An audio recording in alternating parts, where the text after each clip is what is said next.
Assalamualaikum warahmatullahi wabarakatuh.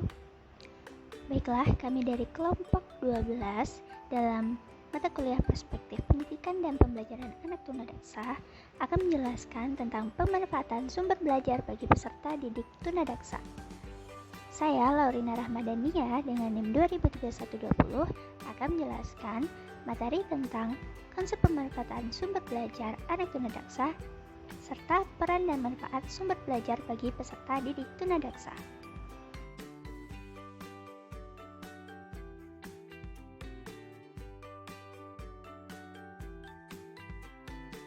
Apakah kalian tahu apa itu sumber belajar?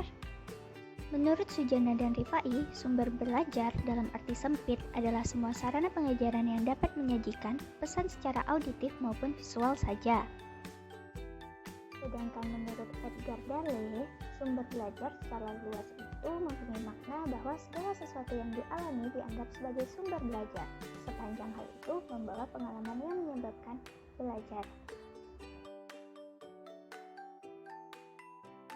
Menurut Permana, secara umum sumber belajar memiliki fungsi 1. Meningkatkan produktivitas pembelajaran dengan cara mempercepat laju belajar dan membantu guru untuk menggunakan waktu secara lebih baik dan mengurangi beban guru dalam menyajikan informasi.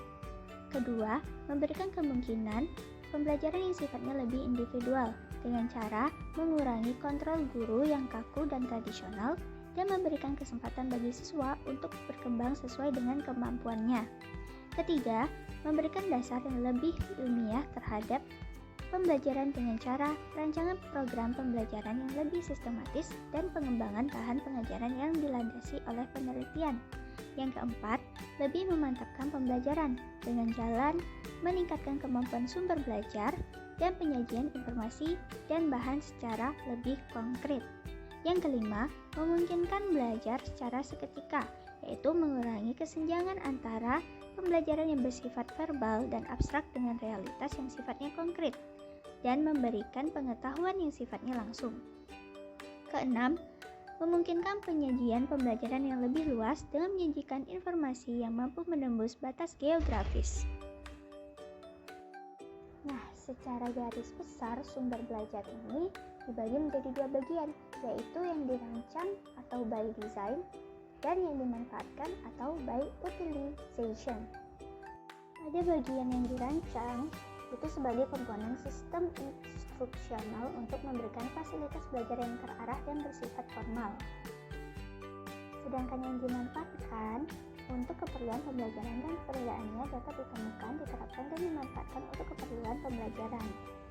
Selanjutnya, menurut AECT atau Association for Education and Communication Technology, membedakan 6 jenis sumber belajar, yaitu pesan atau message, orang atau people, bahan atau materials, alat atau device, teknik atau teknik, dan latar atau setting.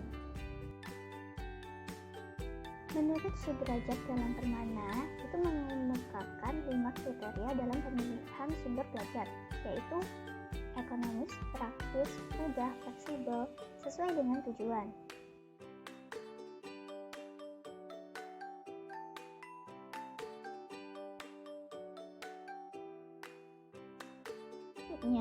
Ada beberapa peranan sumber belajar menurut Ahmad Al-Hadim. Yang pertama, menjembatani anak dalam memperoleh pengetahuan. Yang kedua, mentransmisi rangsangan kepada anak atau siswa. Secara khusus, manfaat sumber belajar yang dikemukakan oleh Kim dan Bacon, yaitu pertama, meningkatkan produktivitas pembelajaran.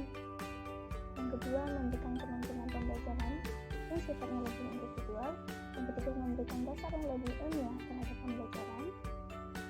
Yang keempat, lebih memantapkan pembelajaran. Yang kelima, memungkinkan belajar secara seketika. Yang keenam, kemungkinan penyajian pembelajaran yang lebih luas. Assalamualaikum warahmatullahi wabarakatuh. Saya Yoga di Sukma dengan NIM 203100. Saya akan menjelaskan mengenai pengembangan sumber-sumber belajar dan peranan sumber belajar dalam pembelajaran bagi anak tunadaksa. Yang pertama adalah pengembangan sumber-sumber belajar. Sumber-sumber belajar harus dipergunakan secara efektif sehingga melakukan kontak pada pelajar secara tepat. Untuk menciptakan kegiatan seperti itu, personel yang terlibat di dalamnya harus melakukan fungsinya sebagaimana mestinya. Fungsi ini tidak sama dengan pekerjaan, tetapi lebih cenderung mengandung arti pengelompokan, tugas-tugas atau kegiatan. Beberapa pekerjaan mungkin terdiri dari tugas-tugas, dan tugas-tugas ini berada di dalam lingkungan fungsi. Pengembangan sumber itu selamanya bertalian erat dengan fungsi. Ada 6 jenis fungsi dalam pengembangan sumber belajar menurut Wijaya, Dadjuri, dan Rushan, yaitu 1. Fungsi riset dan teori. Tujuan fungsi riset dan teori ialah menghasilkan dan mengetes pengetahuan yang bertalian dengan sumber-sumber belajar, peserta didik, dan fungsi tugas. Tujuan ini bisa diperoleh dengan melaksanakan penelitian, meninjau kembali atau review literatur penelitian, dan mempraktikkan informasi ke dalam belajar sehingga dapat diperolehnya sumber belajar yang telah teruji dan tervalidasi secara ilmiah. Yang kedua adalah fungsi desain. Tujuan fungsi desain ialah menjabarkan secara garis besar teori teknologi pendidikan. Berikut ini semata-mata isi mata-mata pelajarannya ke dalam spesifikasi untuk dipakai sebagai sumber belajar. Desain di sini tidak sama dengan pengembangan atau development. Pengembangan dianggap lebih besar dan luas termasuk fungsi desain, fungsi produksi, dan fungsi evaluasi.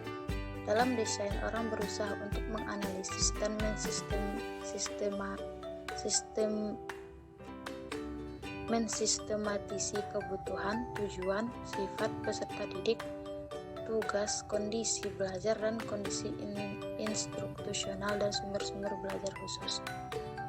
Output dari fungsi desain ialah berupa 1. Produksi sumber-sumber belajar khusus dan identifikasi sumber-sumber belajar yang sudah ada.